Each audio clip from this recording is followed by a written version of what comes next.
오늘 말씀 제목은 다양한 삶이 하나님의 역사로 어우러지다.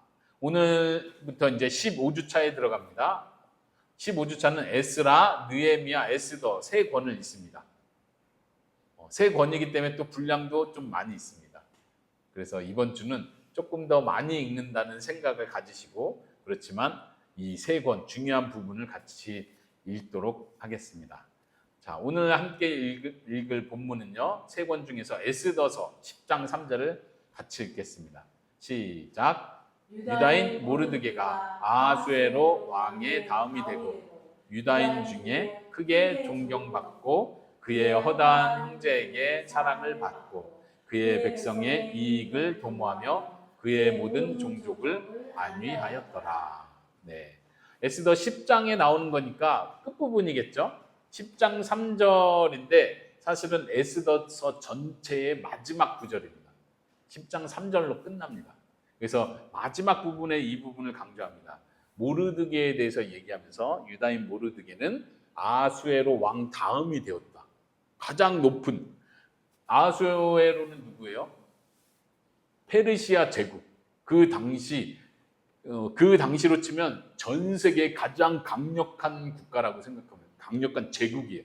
그 제국의 가장 높은 자가 아하수에로 왕인데 바로 그 다음이 됐다는 거예요. 마치 누구와 비슷하죠? 누가 생각나죠? 이집트의 바로 왕 다음에 누구였어요? 총리 요셉처럼.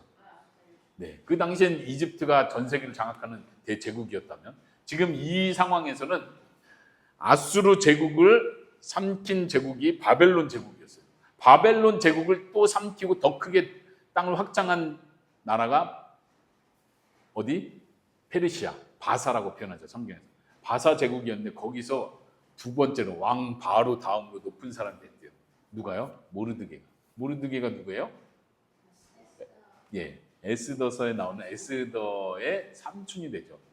어떻게 보면 에스더서는 그 주인공이 에스더 자체라기보다는 좀 모르드게에게 좀 더 초점이 있는 것 같아요.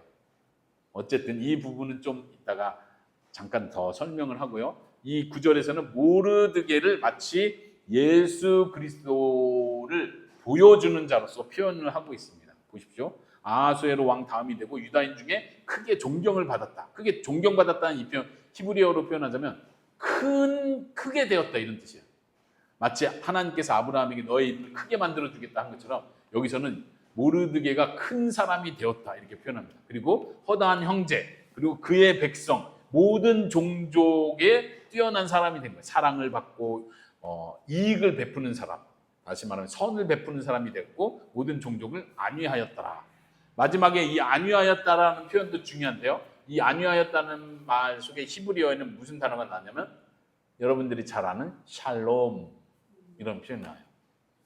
그래서 모르드게가 샬롬을 전하는 자가 되었다, 이렇게 직역할 수 있습니다. 그러니까 참된 멋진 왕이 등장함으로써 온 땅의 모든 민족이, 백성이, 그의 형제들이 샬롬을 누렸다, 이렇게 표현하는 거예요. 이렇게 딱 마무리를 합니다. 우리는 에스더서 자체에서 에스더만 보는 것이 아니라 에스더의 신앙과 믿음과 에스더가 했던 특별한 행동에만 초점 두는 것이 아니라, 물론 그런 에스더의 그 특별한 중보 기도, 그런 중보 행동 자체가 예수 그리스도를 예표한다고 표현할 수 있지만 우리가 놓치지 말아야 될 것은 모르드게가 예수님을 예표하는 역할을 하고 있다는 것 생각하면 좋겠습니다. 오늘은 영상을요 좀 길어서 세 번을 나눠서 보도록 하겠습니다. 일단 인물이 세 명이 나오잖아요. 영상 속에서는 한 명이 더 추가돼서 나옵니다. 다니엘이 추가돼서 잠깐 설명을 하는데, 왜냐하면 다니엘, 에스라, 느헤미야, 에스더는 남북 이스라엘이, 북쪽 이스라엘, 남쪽 유다가 멸망하고 나서 포로 기간 때 활동했던 사람, 그리고 포로 기한을 하면서 활동했던 중요한 인물로서 네 명이 동시에 지금 언급되고 있는 거예요. 지난주에 보여줬던 화면인데 더 선명하게 잘 보이죠? 네. 먼저 모세, 다윗을 언급했었고 성전 파괴가 586년에 일어났다고 했는데 지금 노란색 네모 칸에 있는 거 보이시죠? 네. 에스라, 느헤미야, 에스더. 그리고 이 안에 다니엘, 여기 보면 다니엘서도 이 포로기 안에 다니엘 다니엘서 안에 다니엘이 포로 마지막 때 기도했던 장면이 중요하게 등장하죠. 다니엘서는 우리가 나중에 좀 더 자세히 살펴볼 거고, 오늘은 먼저 에스라, 느헤미야, 에스더 여기에 초점을 맞춰서 보겠습니다. 먼저 첫 번째 볼 영상은 에스더와 다니엘에 대한 영상을 보고 잠깐 멈추고 설명하고 그 다음 이어서 또 보도록 하겠습니다.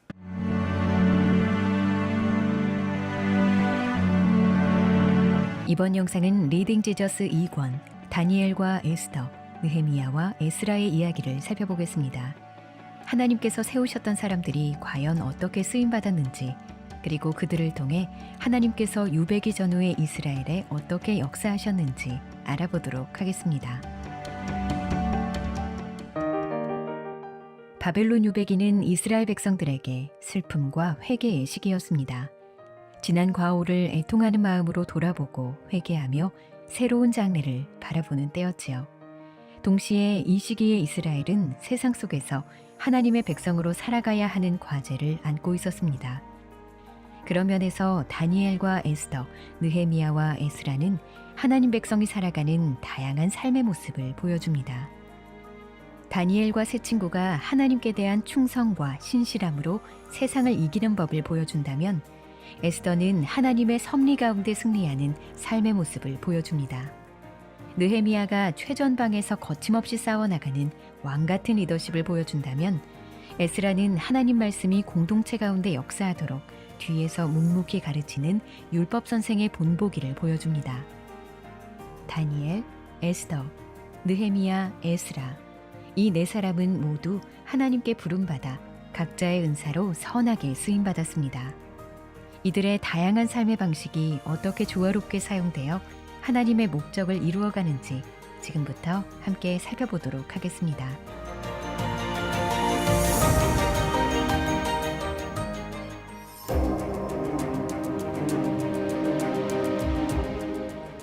다니엘과 에스더 이야기는 세상 속에서 하나님 백성으로 살아가는 이들의 모습을 잘 보여줍니다. 방식은 다르지만 두 사람은 모두 하나님 백성으로서 승리합니다. 먼저 다니엘과 세 친구는 하나님께 대한 신실함으로 세상을 이겨냅니다. 풀무불에 던져지는 위기 앞에서도 믿음을 저버리느니 죽음을 선택하겠다는 그들의 고백은 하나님 백성의 승리가 무엇인지 생각하게 합니다. 왕이여, 우리가 섬기는 하나님이 계시다면 우리를 맹렬히 타는 풀무불 가운데서 능히 건져내시겠고 왕의 손에서도 건져내시리이다. 그렇게 하지 아니하실지라도 왕이여, 우리가 왕의 신들을 섬기지도 아니하고 왕이 세우신 금 신상에게 절하지도 아니할 줄을 아옵소서. 이와 같이 다니엘서가 순종을 통한 승리를 보여준다면, 에스더서는 하나님의 섭리를 통한 승리를 보여줍니다. 에스더서에는 하나님의 이름이 한 번도 등장하지 않지만 하나님께서는 언제나 에스더의 삶에서 일하고 계셨습니다.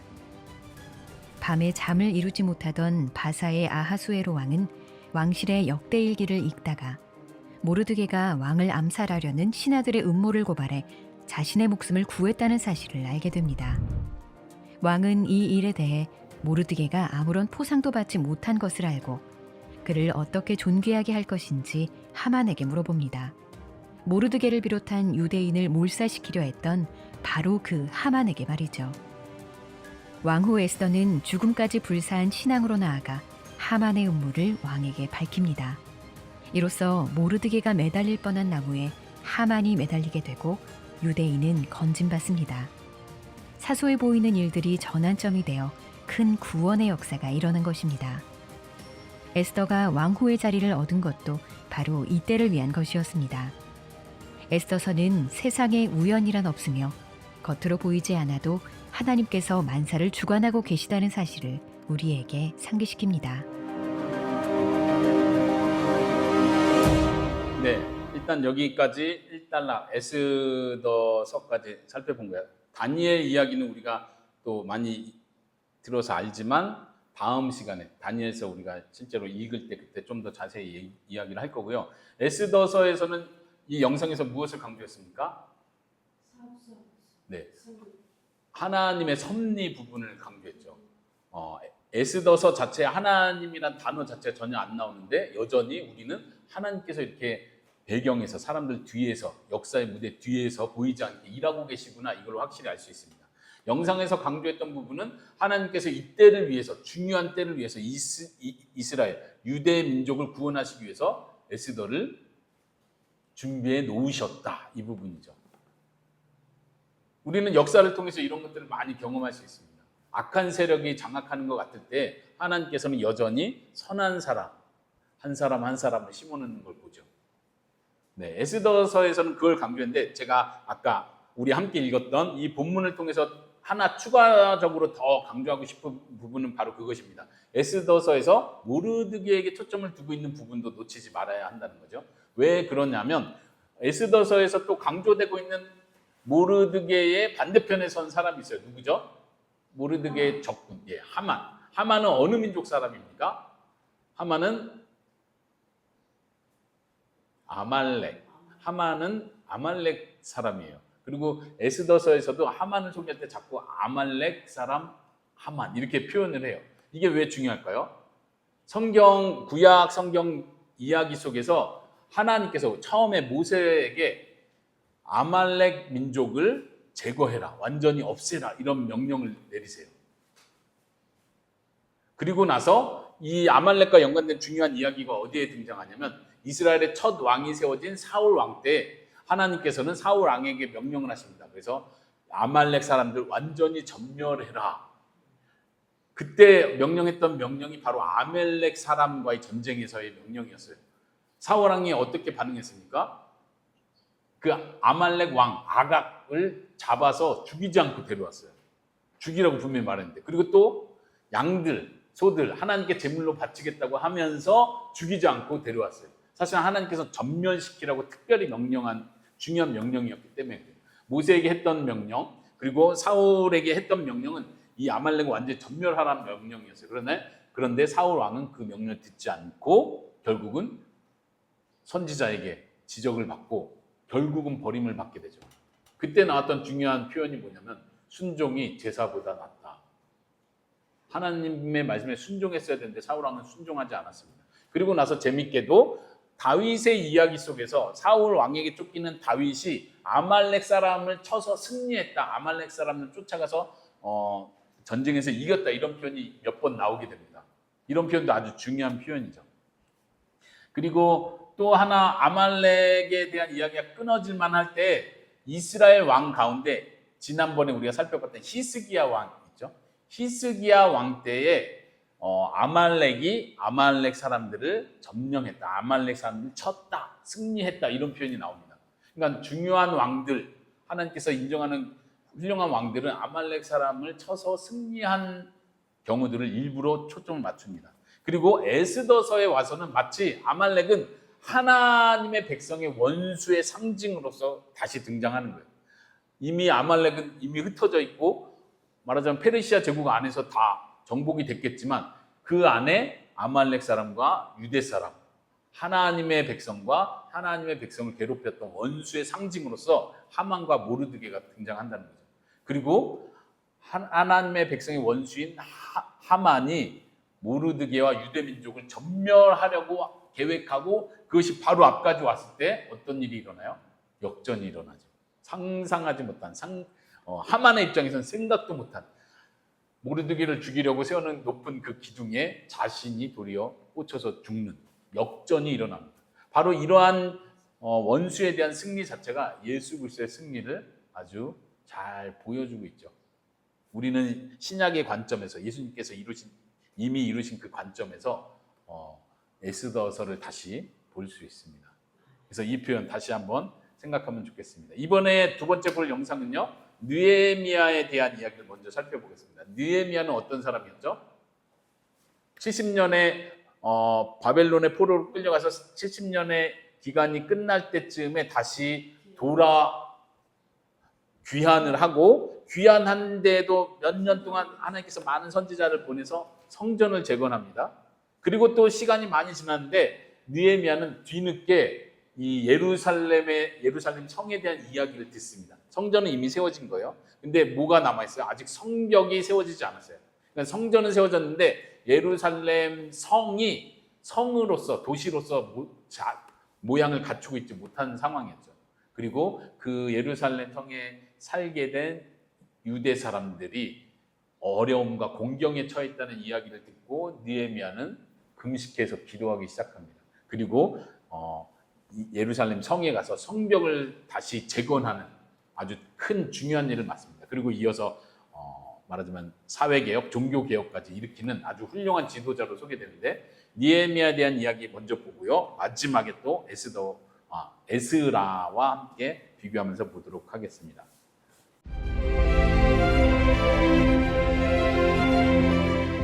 느헤미야는 유배기 시대 믿음의 영웅 중 한 사람입니다.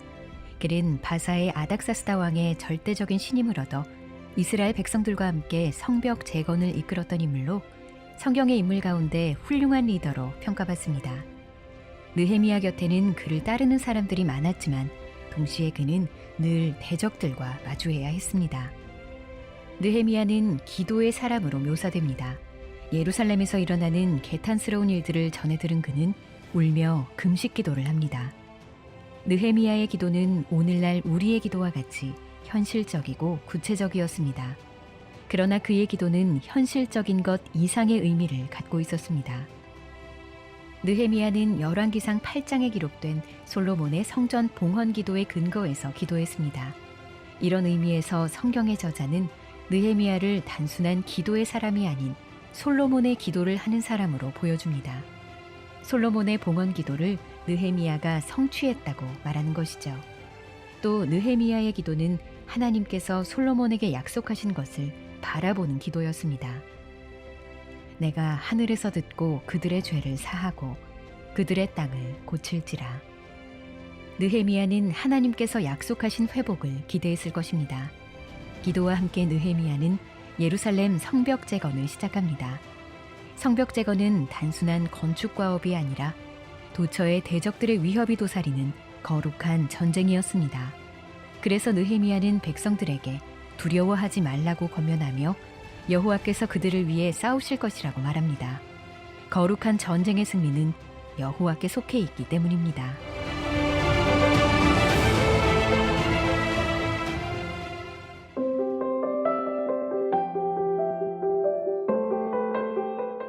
느헤미야는 의로운 왕의 본보기를 보여주는 인물입니다.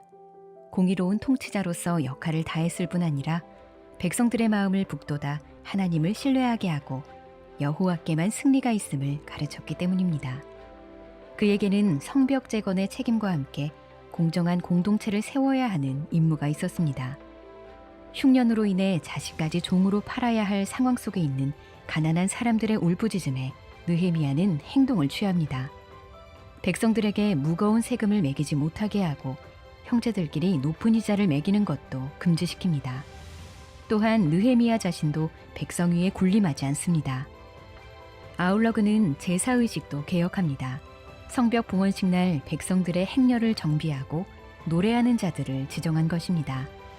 이는 다윗이 언약궤를 들여왔을 때나 솔로몬이 성전을 봉헌했을 때 지정한 자들이 각자의 역할에 따라 노래하고 연주했던 것을 떠올리게 합니다. 이외에도 느헤미야는 백성들로 하여금 하나님의 계명을 지키도록 서약하게 합니다. 이 약속에는 이방인과의 혼인 금지, 안식일 성수, 성전 관리와 관련된 규율들이 포함되었고 지켜지지 않았을 때는 처벌을 받았습니다. 느헤미야는 마치 새로운 왕이 개혁을 단행하는 것처럼 하나님을 경외하는 왕의 모습으로 유다 공동체를 개혁해 나갑니다. 그렇다면 성경은 왜 느헤미야를 왕처럼 묘사하는 것일까요? 첫째로 이스라엘 백성들로 하여금 연속성을 느끼게 하기 위해서입니다. 이스라엘 공동체가 바벨론에 유배되기 이전부터 이어져 왔으며 그 명맥이 끊어지지 않았다는 것을 알려주는 것입니다. 즉, 그들의 영적 가계가 굳건히 지켜져 왔다는 사실을 보여주는 것이죠. 둘째로 경건한 왕을 통해 오는 하나님의 축복을 기대하게 하기 위해서입니다. 하나님을 경외하는 왕이 있을 때 나라의 안식과 형통의 복이 임한다는 것을 가르쳐주는 것이죠. 그러나 유다 백성이 완전한 복을 누린 것은 아니었습니다. 느헤미야서는 아직 이루어지지 않은 미래의 복을 인내로 기다리며 소망하라고 말하는 것처럼 보입니다. 여기서 주목해야 할 느헤미야서의 가르침은 하나님을 경외하는 왕과 지도자도 백성들에게 온전한 안식을 줄 수 없으며 하나님께서 직접 언약을 성취하셔서 완전한 안식을 주실 것이라는 사실입니다. 네.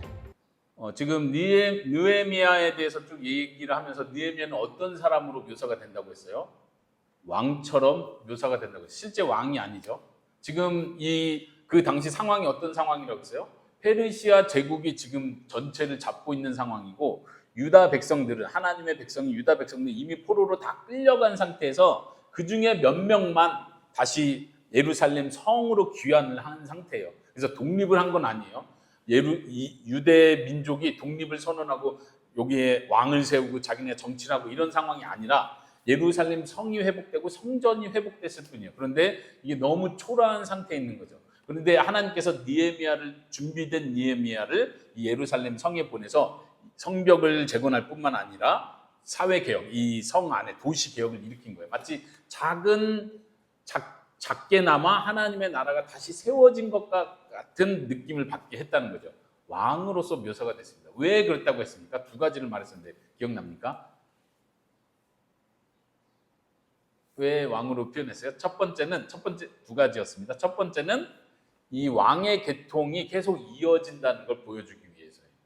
다윗 왕, 솔로몬 왕, 그리고 유다의 왕들이 계속 이어졌었죠. 근데 멸망을 했습니다. 포로로 잡혀갔습니다. 그래서 이스라엘 백성은 우리가 범죄함으로 징계를 받음으로 이렇게 나라가 멸망하고 완전히 다 흩어졌구나, 끝났구나 라고 이스라엘 백성은, 유다 백성은 생각할 수밖에 없었는데, 그럼에도 불구하고 하나님께서는 이 왕의 족보를 이어가고 계시다는 걸 보여주는 거예요. 희망을 보여주는 거죠.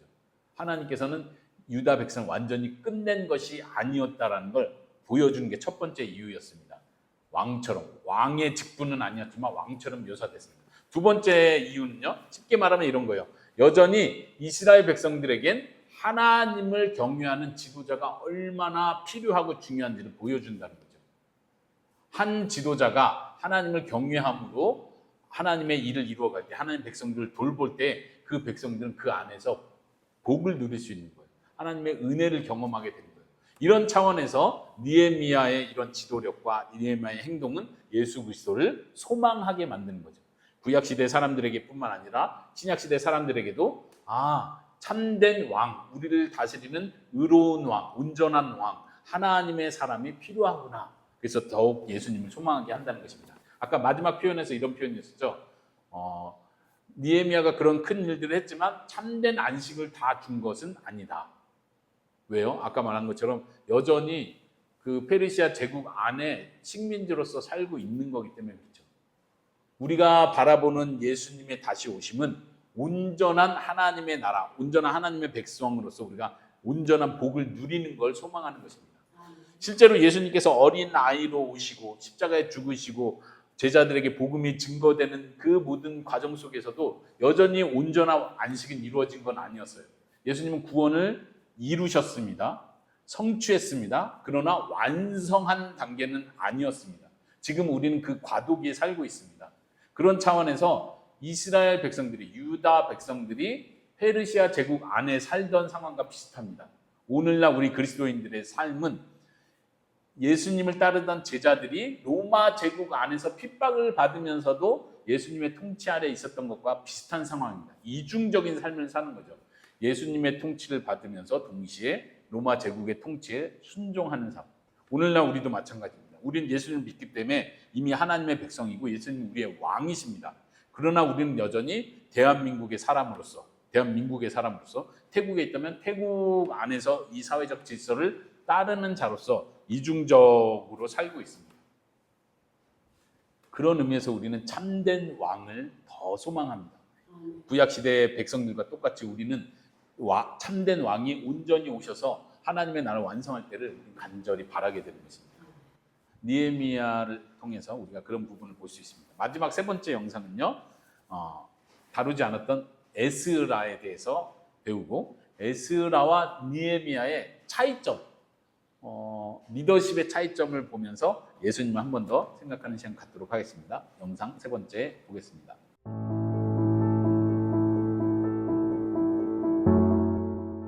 하나님께서는 공동체를 세워가실 때 다양한 사람을 사용하십니다. 느헤미야와 에스라가 일하는 방식이 서로 얼마나 다른지 비교해 봅시다. 예루살렘 성이 무너졌다는 소식을 들었을 때 느헤미야는 그저 뒷짐지고 서 있지 않았습니다. 왕에게 성읍을 건축하게 해달라고 허락을 구하고 이를 행할 권한을 요청합니다. 방해하는 사람들과 여러 분쟁들을 마주하지만 거침없이 선한 싸움을 싸웁니다. 마치 왕처럼 최전방에서 상황을 이끌어 나가는 것, 그것이 느헤미야의 방식입니다. 반면 에스라의 방식은 조금 달랐습니다. 그는 제사장이자 율법 선생으로서 개혁을 주도했습니다. 느헤미야와는 달리 드러나지 않는 무대 뒤에서 목적을 이루어 나가는 다른 종류의 리더십으로 변화를 만들어갔죠. 느헤미야가 정면 돌파하는 리더였다면 에스라는 묵묵히 가르치는 리더로서 율법이 백성들 가운데 살아 역사하도록 했습니다. 느헤미야와 에스라는 다른 방식으로 일하는 사람들이었지만 하나님께서는 두 사람을 모두 부르시고 사용하셨습니다. 거침없는 느헤미야와 묵묵히 가르치는 에스라. 각자의 은사를 조화롭게 사용하시며 목적을 이루어 가신 것입니다.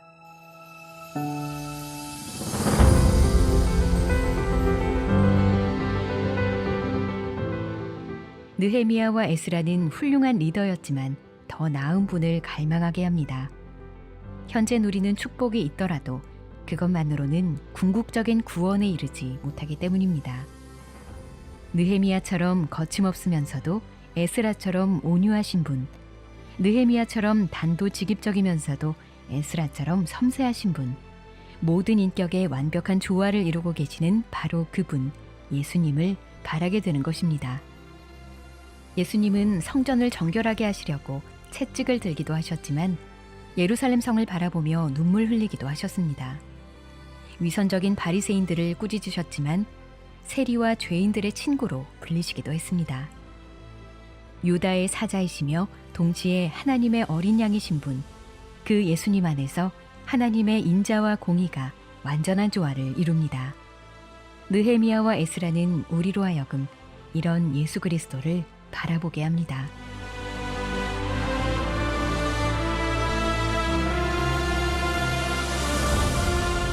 네, 여기까지 오늘 이렇게 세 번에 나눠서 보았는데요. 오늘은 등장인물이 여러 명이 있었기 때문에 이렇게 일부러 나눠서 이야기를 했고 마지막 적용 부분을 같이 보도록 하겠습니다. 느헤미야는 어떤 사람, 어떤 리더자? 표현하기를 거침없는 사람, 행동파. 그냥 가만히 있는 것이 아니라 제가 가겠습니다. 제가 건축하겠습니다.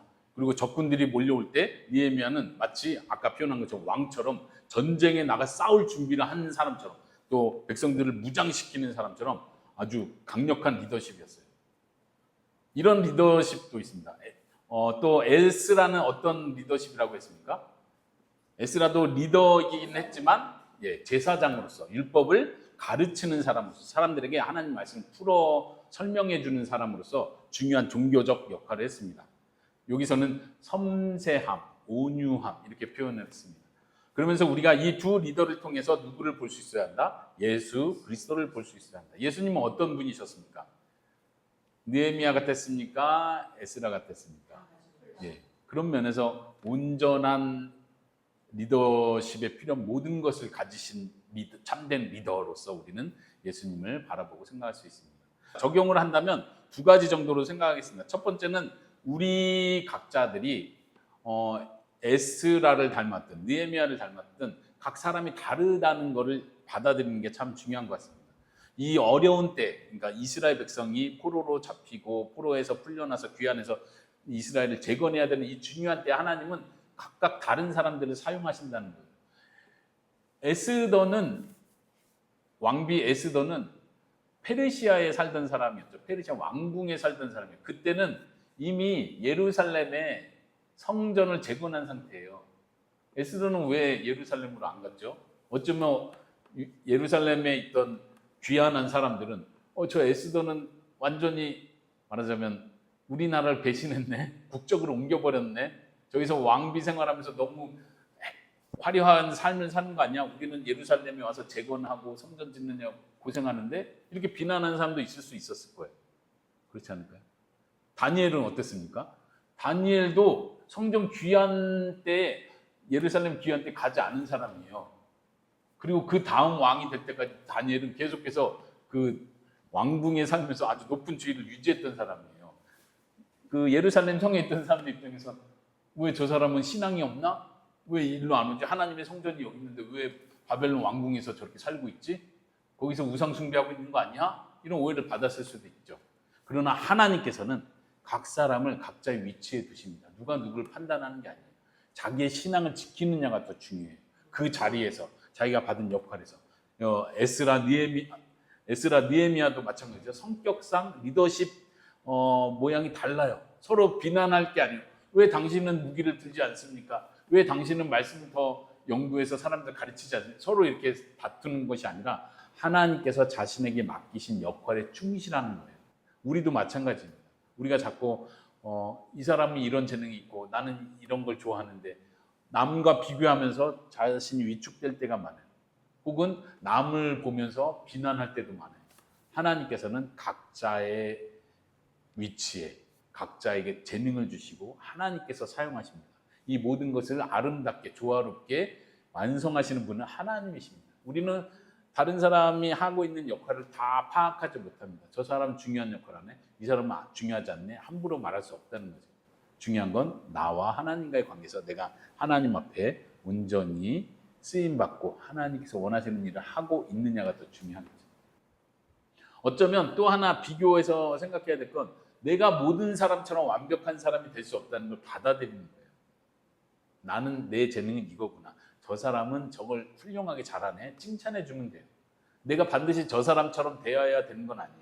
물론 우리는 성장하는 우리 청소년들 입장에서는 목표를 갖고 누구처럼 모델을 삼고 노력하는 게 중요하죠. 그러나 우리가 예수님처럼 모든 면에서 완벽한 사람이 될 수 없다는 걸 받아들여야 됩니다. 우리는 예수님처럼 완벽한 사람이 될 수 없어요. 모든 재능을 가진다는 차원에서요. 예수님의 성품을 닮아가는 것 중요합니다. 예수님처럼 더 선하고 거룩한 자가 되는 건 중요합니다. 그러나 모든 재능을 가지고 모든 것을 할 수 있는 사람이 되는 게 우리의 목표가 될 수는 없습니다. 그런 면에서 다른 사람과 비교하지 맙시다. 두 번째 중요하게 더 적용해야 될 부분, 두 번째는 우리가 성경을 읽어갈 때 그리스도 중심으로 해석해야 된다는 거 항상 잊지 마시기 바랍니다. 아까 표현한 것처럼 예수님은 온전하신 분이십니다. 인자와 공의를 동시에 가지신 참된 하나님이십니다. 하나님의 성품이 그랬죠. 자비롭고 그러나 공의로우신 분, 은혜가 많으시지만 죄를 그냥 넘어가시지 않으시는 분, 이 온전한 하나님의 성품을 그대로 잘 보여주신 분이 바로 예수님이라는 것. 그래서 우리가 성경을 볼 때 예수님 중심으로 해석합니다.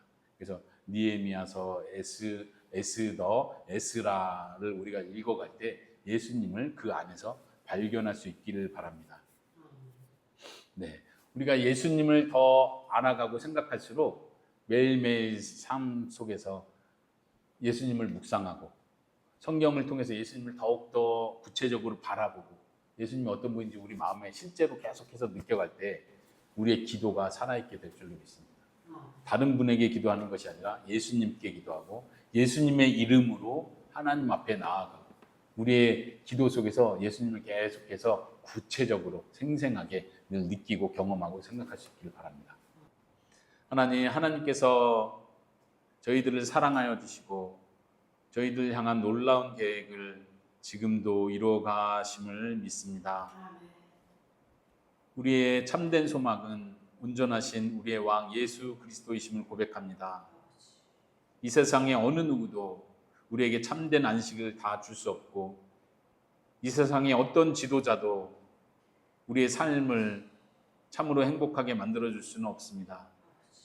지금 우리가 이 땅에서 힘들게 어렵게 때로는 답답하고 고난을 견디어가며 살아가고 있지만 이 속에 우리가 희망과 참된 소망을 발견할 수 있는 이유는 예수님께서 온전한 왕으로 다시 오실 것을 믿기 때문에 그렇습니다.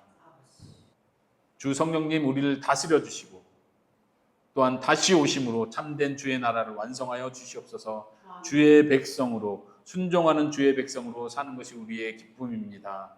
날마다 우리의 삶 속에서 예수님을 생각하게 하시고 예수님을 왕으로서 고백하며 순종하는 삶을 살아가게 하여 주옵소서. 이 땅의 질서를 따라 살아가고 이 땅에서 소망과 목표를 가지고 살아가지만 여전히 우리 마음 깊은 곳에 예수님이 우리의 왕이시며 우리가 살게 될 영원한 나라는 예수님의 나라임을 고백하오니 주님 하루하루 주님 안에서 기뻐하며 감사하며 힘차게 살아가는 저희들 되게 허락하여 주시옵소서. 이제는 우리 주 예수 그리스도의 은혜와 하나님의 크신 사랑과 성령님의 교통하심이 이 시간도 예배에 참여하여 주 예수 그리스도의 이름을 높이고 예수님을 왕으로 모시며 왕 되신 그분 앞에 백성으로 순종하는 자로 살아가기 원하는 우리 모든 성도들 위에 이제로부터 영원토록 함께 있을지어다.